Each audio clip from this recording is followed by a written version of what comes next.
uma das diferenças substanciais foi o surgimento da embolação dos touros. E este facto é um facto determinante para que a pega ganhasse cada vez mais projeção enquanto que integrada no espetáculo, ainda que de uma forma tímida.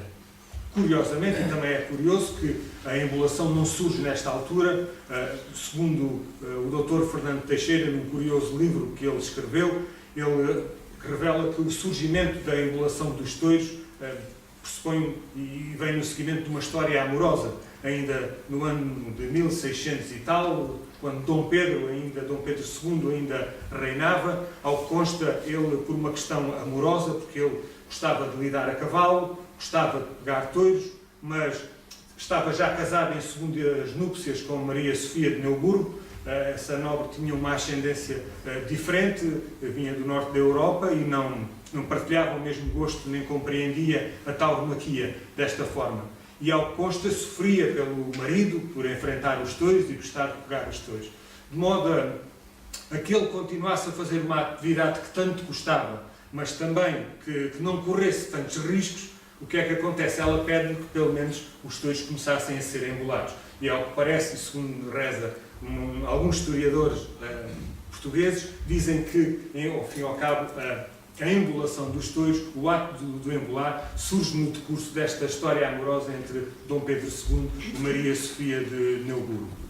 É curioso que nessa altura a embolação era feita por bolas metálicas, bolas de bronze, como ainda hoje os cabrestos têm, e daí se pressuponha que o nome hoje ainda continua como o ato de embolar ou de pôr bolas aos touros, quando aquilo que se põe nos touros são tudo menos parecido com bolas, que são autênticos copos de couro que são postos nas hastes dos touros, mas ainda hoje se chama a pôr as bolas e o ato de embolar.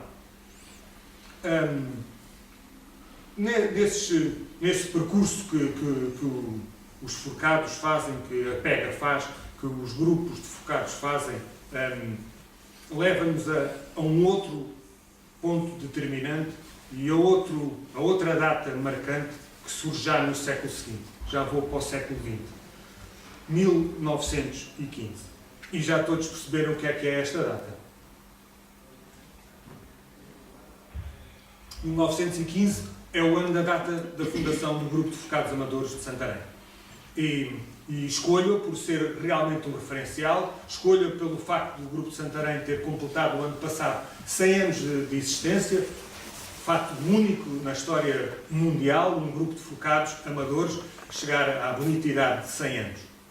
Mas também é curioso, e quando fazemos aqui a história da evolução dos forcados, dizer que os forcados aparecem inicialmente como grupos profissionais e só depois é que surgem como amadores. Até aqui é uma figura única e uma situação única, ao repetir tudo o que é normal, em que o percurso normalmente na nossa sociedade faz do amadorismo para o profissionalismo. No caso dos forcados é ao contrário, o percurso se faz do profissionalismo para o amadorismo.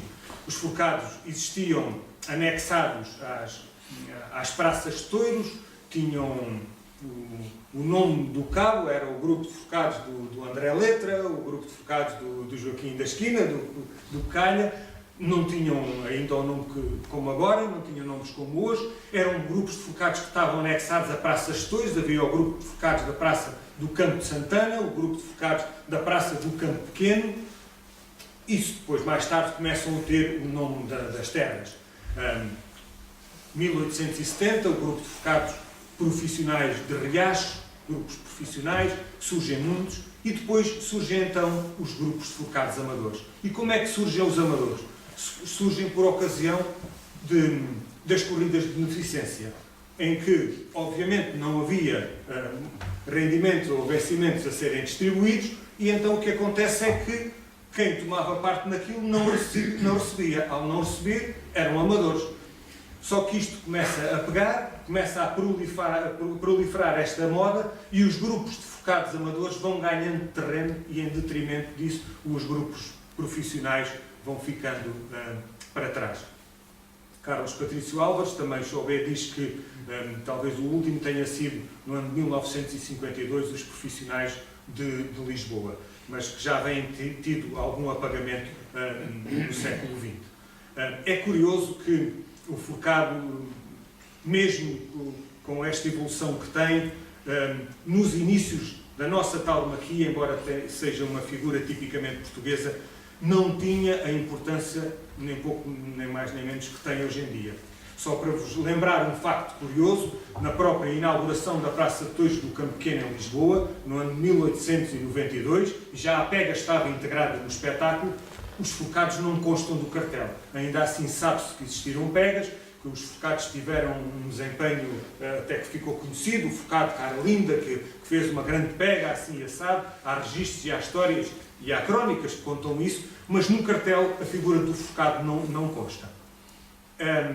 Depois deste percurso e até chegar agora ao século XXI, que ainda vai breve e curto, uma referência ainda ao Grupo de Santarém, porque o Grupo de Santarém, para além dessa efeméride, dessa data redonda de ter completado 100 anos de existência, tem também o mérito de ter sido determinante para que a pega ganhasse um outro estatuto em Portugal.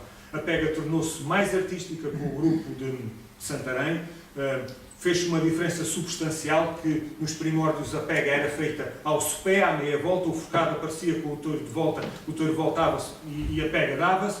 A pega também ganha um protagonismo diferente porque, particularmente, uns anos depois da data da fundação, com Francisco Mascarenhas, é o homem que decide bater as palmas ao touro, citar o touro de largo, ver os touros de frente, uma coisa que é completamente diferente daquilo que era hábito então.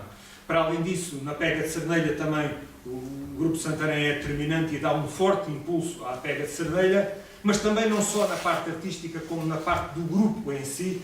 O grupo fica e marca toda esta evolução no sentido em que o Grupo de Santarém aparece como um grupo homogéneo, como um grupo coeso, quando havia também muita a situação em que os forcados eram contratados ou chamados para uma ou outra corrida de uma forma um bocadinho ad hoc, vinham hoje uns, amanhã outros, e o espírito do grupo coeso e homogéneo não existia tão forte como aquele que veio vincar mais tarde no Grupo de Santarém.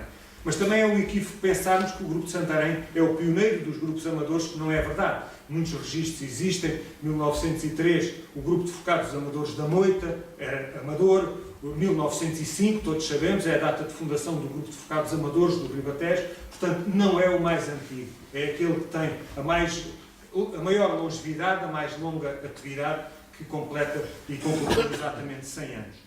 Mas, depois deste percurso que me trouxe e que iniciei no século XVII, com 1641, com o surgimento da pega do ponto de vista lúdico, com 1790, com a pega integrada no espetáculo na Praça do Salitre, com 1837, com Dona Maria II, com o ato de embolar determinante para a evolução, 1915, século XX, com a fundação do Grupo de Santarém. No século XXI eu elejo como uma data fundamental o ano 2002, com a criação da Associação Nacional de Grupos de Forcados Amadores, que vem realmente dar uma outra dignidade aos forcados e aos grupos de Portugal. Ainda que não esteja isenta de erros, de críticas, que tem feito um percurso importante na credibilidade que os forcados hoje têm, particularmente que os grupos têm face não só ao público, mas também face às empresas tauromáquicas.